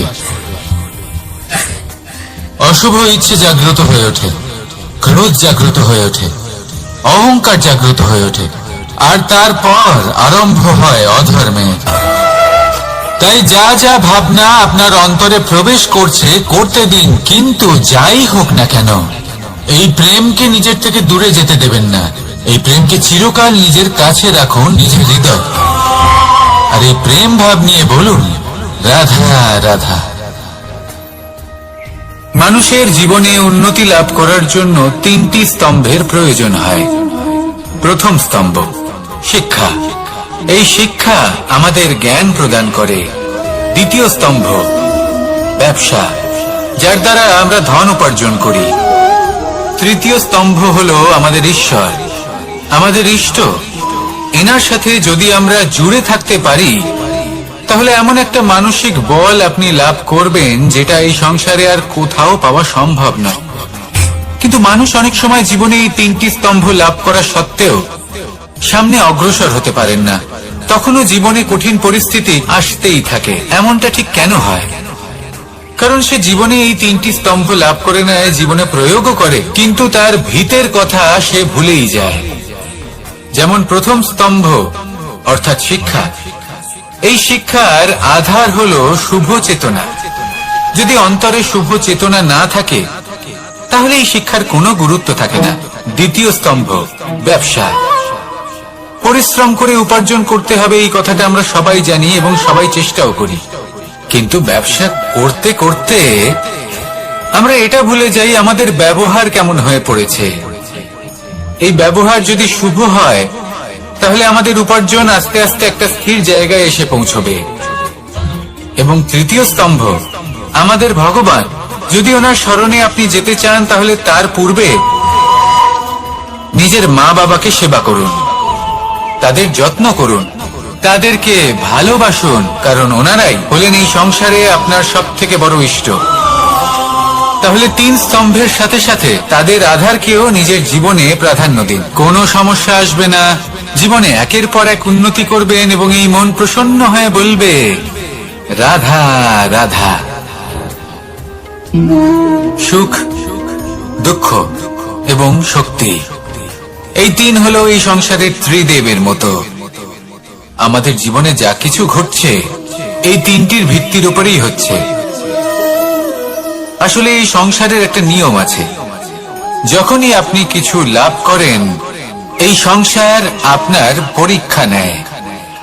এটা জানার জন্য আপনার পরীক্ষা নেয় যে আপনি যা কিছুই লাভ করেছেন, আপনি কি আদৌ সেটার যোগ্য কিনা। ঠিক সেইভাবেই এই সুখ, দুঃখ এবং শক্তি আপনার পরীক্ষা নিয়ে থাকে। যখন সুখ আসে, তখন সে আপনার পরীক্ষা নেয় যে আপনার মধ্যে অহংবোধ জাগ্রত হয়নি তো। যদি অহংবোধ চলে আসে, তাহলে সুখ সেখানেই সঙ্গ ত্যাগ করে। দুঃখ আপনার ধৈর্যের পরীক্ষা নিতে থাকে। আর যদি আপনার মধ্যে ধৈর্য না থাকে, তাহলে এটা আপনাকে আরো বেশি দুঃখের গভীর অন্ধকারে ঠেলে দেবে। সেখানে শক্তি পরীক্ষা নেয় আপনার বিনম্রতার। যদি আপনি বিনম্র না হন, তাহলে হয় এই শক্তি আপনার সঙ্গ ত্যাগ করবে, নয় এই শক্তি বিনম্রতার অভাবে আপনার পতনের কারণ হতে পারে।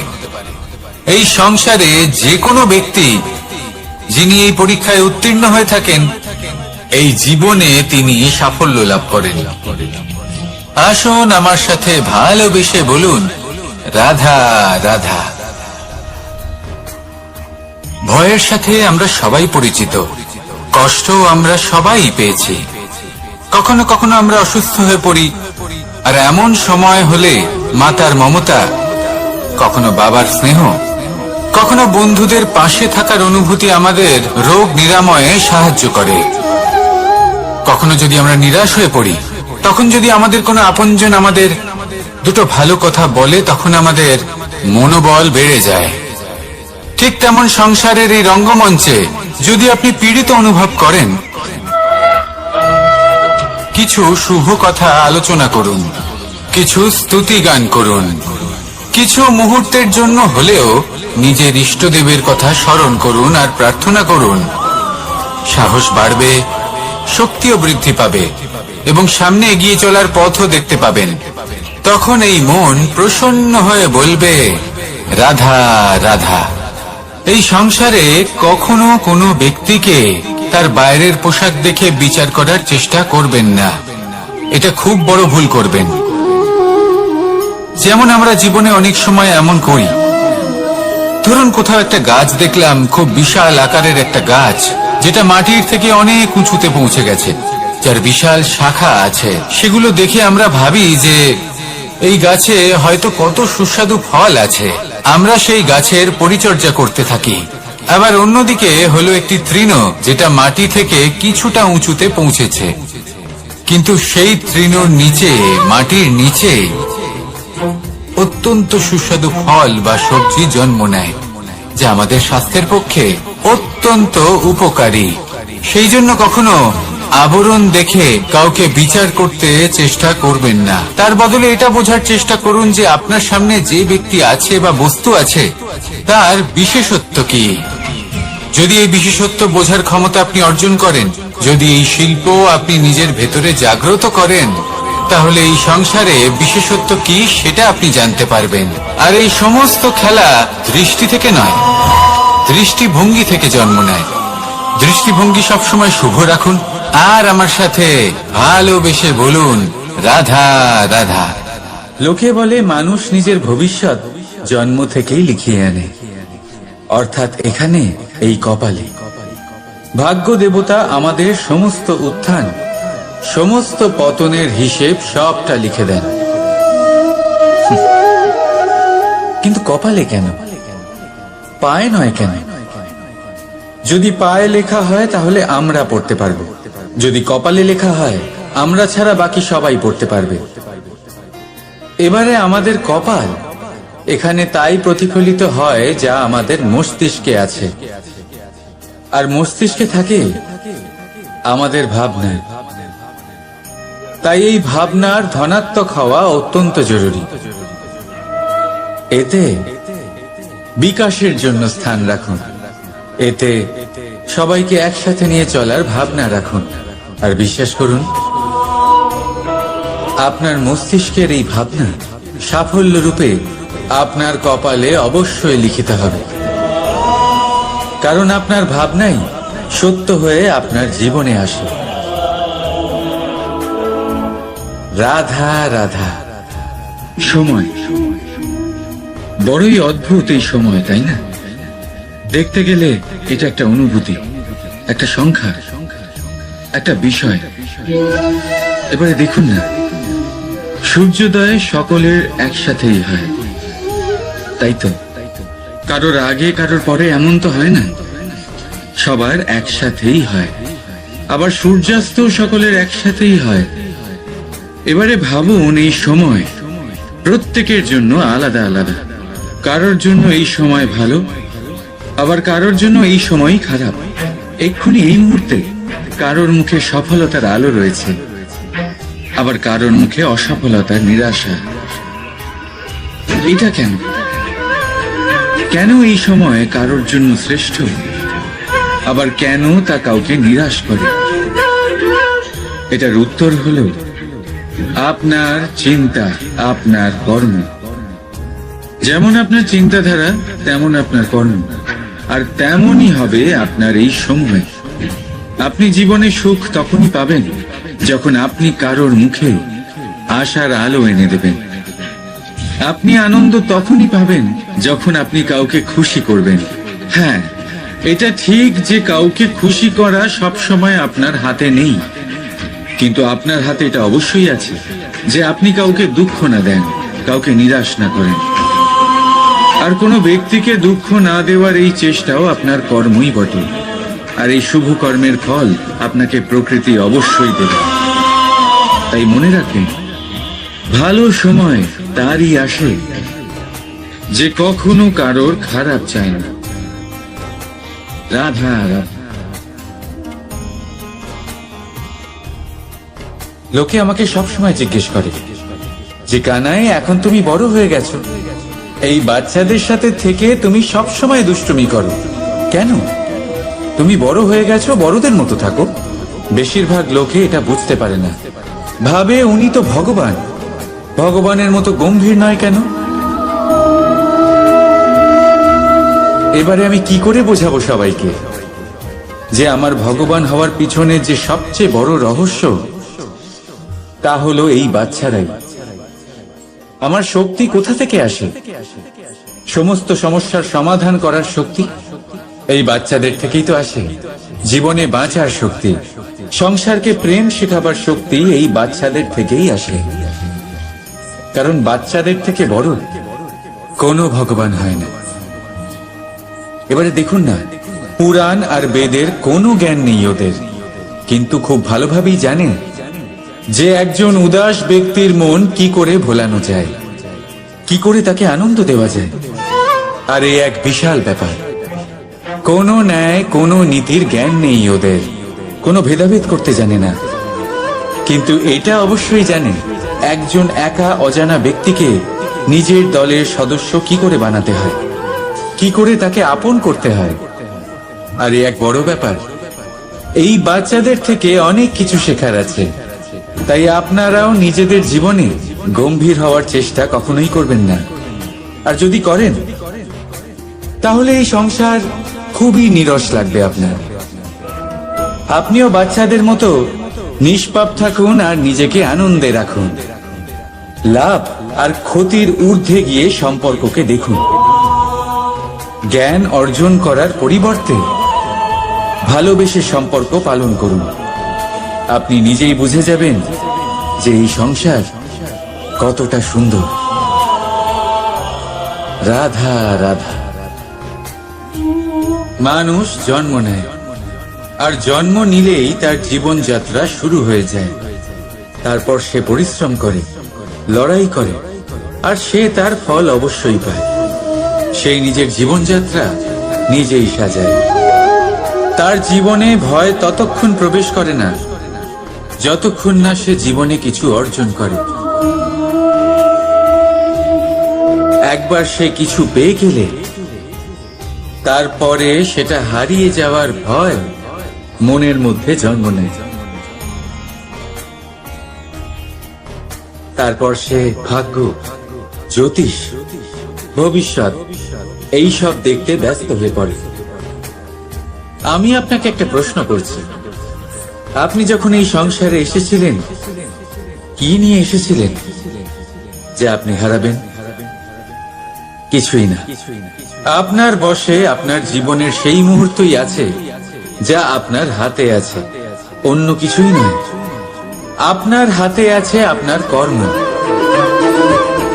যে জীবনে দুর্ভাগ্যে হতাশ হয় না, যে অসফলতার জন্য ভেঙে পড়ে না, সেই এই জীবনে বিজয়ী হয়। বলুন, যখন আপনার জীবনে কিছুই ছিল না কি করেছিলেন? পরিশ্রম করেছিলেন, লড়াই করেছিলেন, আর সেই সব কিছু পেয়েছেন যা পেতে চেয়েছিলেন। তাহলে আজ সব পাওয়ার পর ভয় কিসের?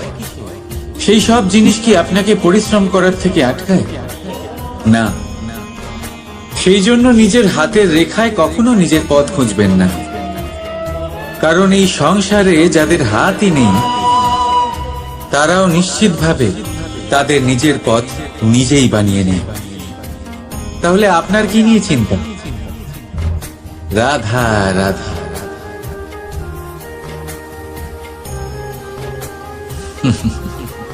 সময়, এই সময় না কোনো ব্যক্তি, না জীব, না বস্তু, তাও সময় জীবিত থাকে। এই সময়ে না জল, না অগ্নি, আর না বায়ু, কিন্তু তাও আমাদের জীবনের আধার এই সময়।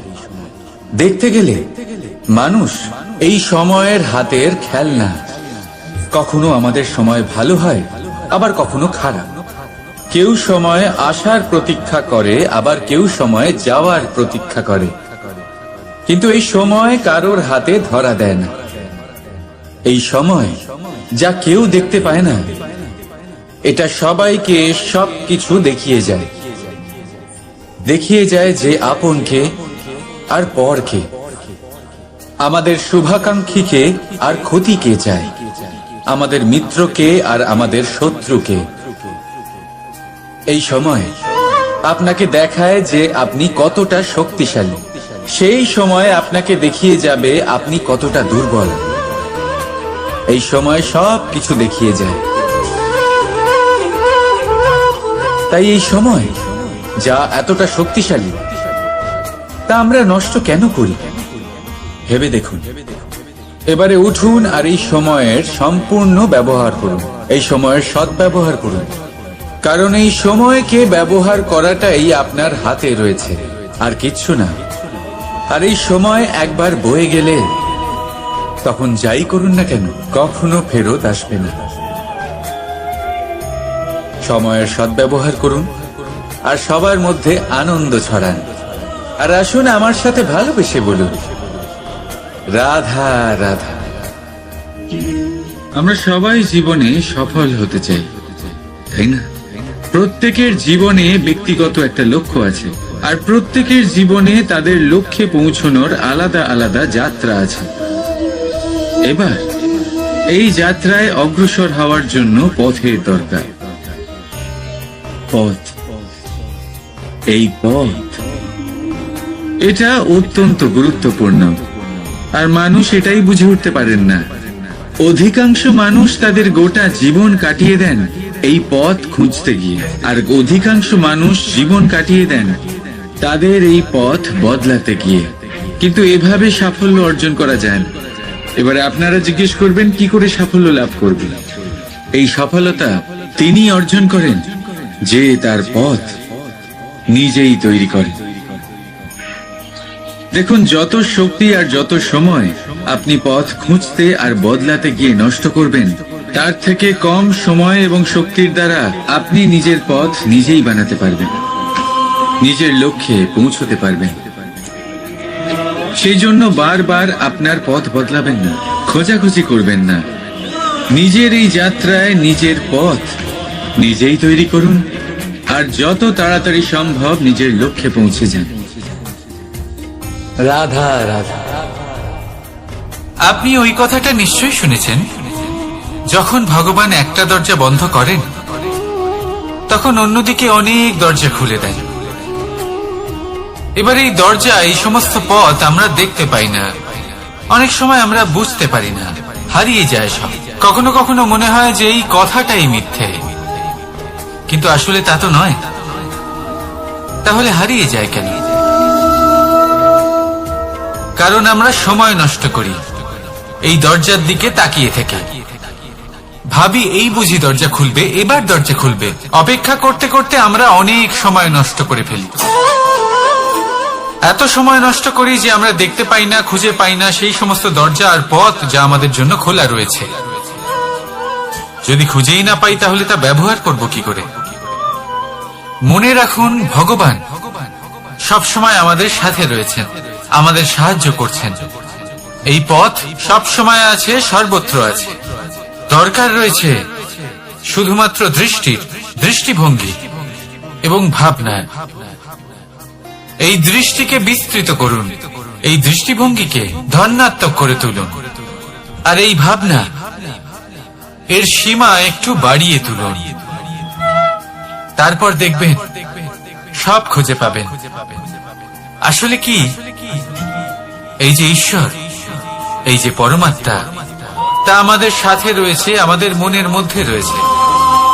যিনি তাকে মন থেকে চাইবেন তিনি তাকে মনের মধ্যে অবশ্যই খুঁজে পাবেন।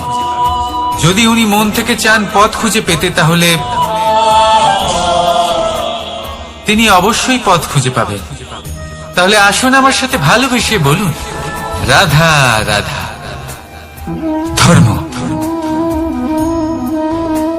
আমরা সকলে ধর্মের বিষয়ে কথা বলি, কখনো নিজের ধর্মের বিষয়, আর কখনো অন্যের ধর্মের বিষয়। কখনো আমরা অধর্ম দেখলে সেই বিষয়ে কথা বলি। অনেক রকম আলোচনা হয়, কিন্তু এই ধর্ম আসলে কি, সেটা কি কেউ বোঝে? যদি আমি আপনাকে উত্তর দিই, এই উত্তর সরল। ধর্ম হলো তাই যা মানুষকে অন্য মানুষের সাথে, সমস্ত বিশ্ব সংসারের সাথে আনন্দ সহকারে বাঁচতে শেখায়। সেই জন্য আপনি যদি কখনো কোনো ধর্মীয় স্থানে যান, সেই ধর্মীয় স্থানে গিয়ে আপনার শান্তির অনুভূতি হয়, তাই না? কিন্তু দেখুন, ধর্মের জ্ঞান থাকলেই সেই মানুষ ধর্মের পথে চলতে পারবে এমন কোনো কথা নেই। অনেক সময় সম্পর্কে যখন সংঘর্ষ বেড়ে যায়, তখন ইচ্ছের জন্ম হয়, ক্রোধের জন্ম হয়, অহংকারের জন্ম হয় আর তারপর বিনাশ হয়ে যায় এই ধর্মের। সেই জন্য দ্বিতীয় সব থেকে গুরুত্বপূর্ণ গুণ যা আমার সারথীর মধ্যে থাকা উচিত তা হলো ধর্মবীর হওয়া।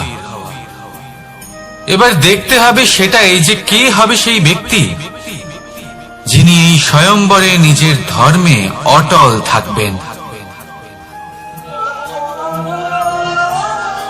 কারণ সেই ব্যক্তি এই সংসার থেকে সরে এসে ধর্মের পুনঃস্থাপনের এই মহাকার্যে আমার সারথী হতে পারবেন। তাহলে আসুন আমার সাথে ভালোবেসে বলুন, রাধা রাধা। কর্ম, ধর্ম, জ্ঞান, এই 3 স্তরে অনেক মানুষ পৌঁছতে পারেন। অনেকে এই পরীক্ষা দিয়ে তাতে উত্তীর্ণ হয়ে যেতে পারেন, কিন্তু শিখরে পৌঁছে শাসন তিনিই করতে পারেন যার কাছে এই চতুর্থ গুণটিও থাকে, সমর্পণ। অত্যন্ত গুরুত্বপূর্ণ একটা গুণ এটা। এই সমর্পণ আসলে অত্যন্ত গুরুত্বপূর্ণ। পূর্ণ সমর্পণ দরকার নিজের লক্ষ্যের প্রতি, সমর্পণ নিজের কর্তব্যের প্রতি, সমর্পণ নিজের আত্মার থেকে নির্গত স্বরের প্রতি, সমর্পণ নিজের রথীর প্রতি, অর্থাৎ আমার প্রতি। এবার এই পরীক্ষায় অত্যন্ত কঠিন এক বাঁক আসতে চলেছে, যেখানে সারথীকে সমর্পণের নিরিখে পরীক্ষা করা হবে, আর তাতে উত্তীর্ণ হওয়ার পরেই তার হাতে ধর্ম স্থাপনের রথের রাশ তুলে দেওয়া হবে। দেখা যাক কি হয়। ততক্ষণ আপনি প্রসন্ন থাকুন আর আমার সাথে ভালোবেসে বলুন, রাধা রাধা।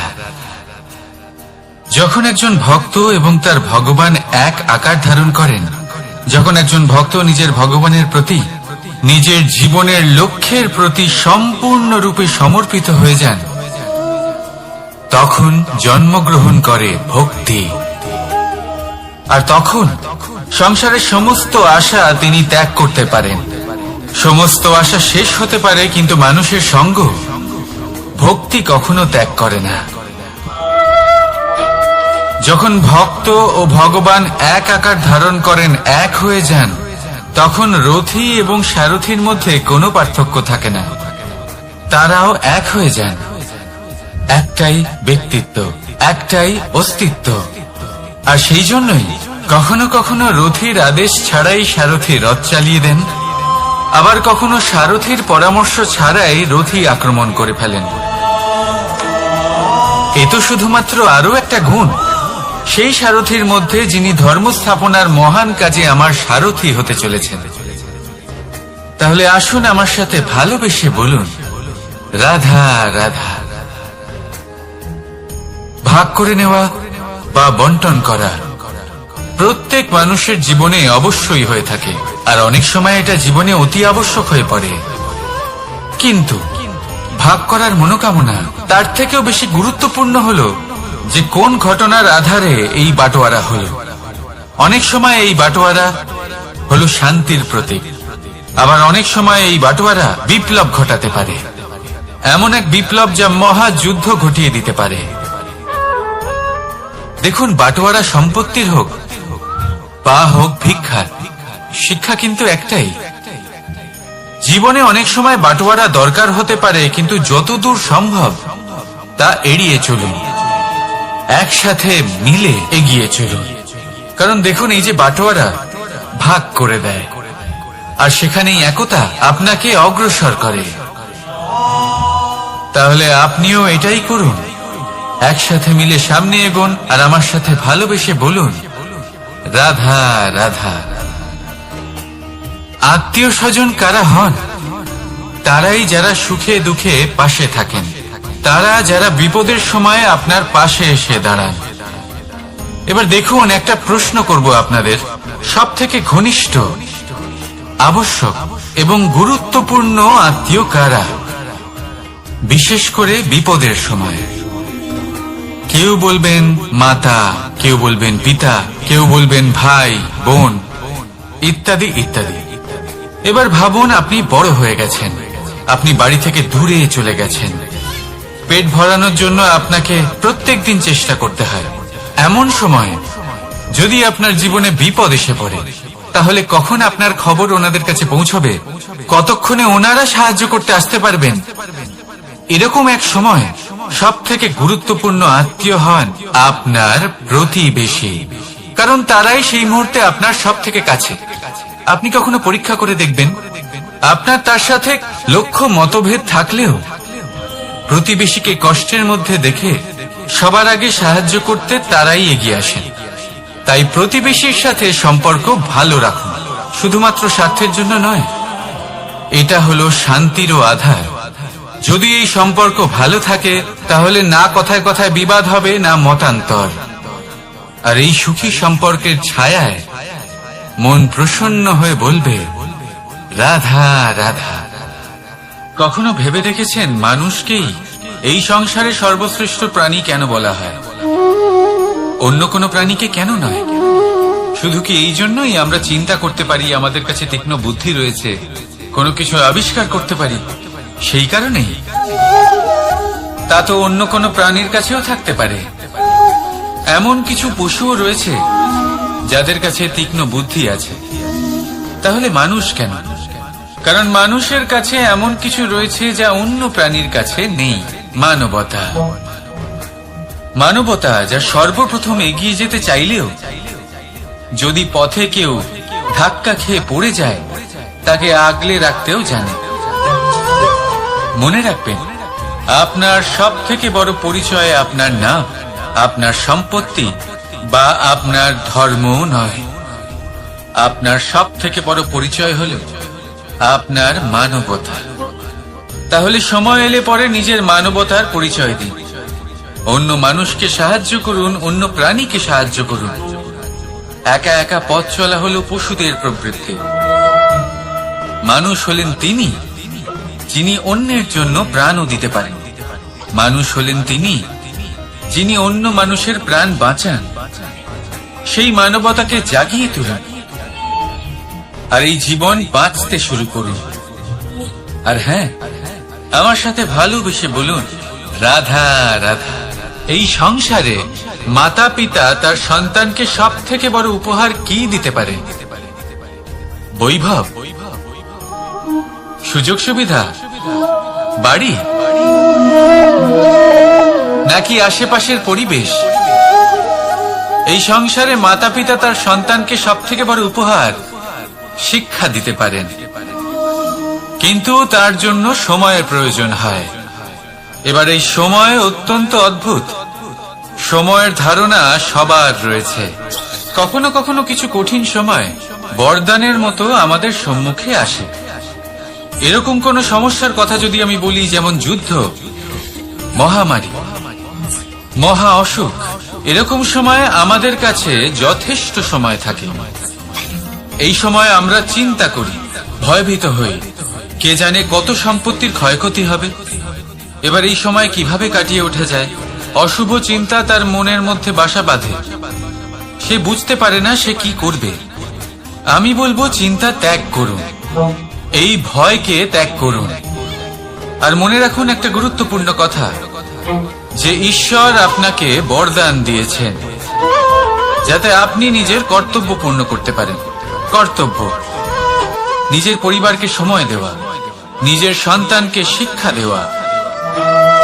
তাদের সাথে বসুন, কথাবার্তা বলুন, আলোচনা করুন।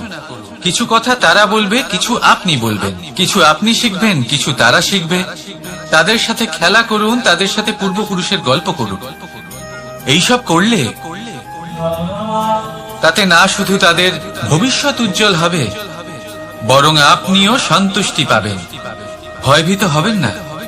আজ বর্তমানে আপনি কি করতে পারেন যাতে আপনার বর্তমান সঠিক হবে এবং ভবিষ্যৎ উজ্জ্বল হবে, তাতে একাগ্র হন।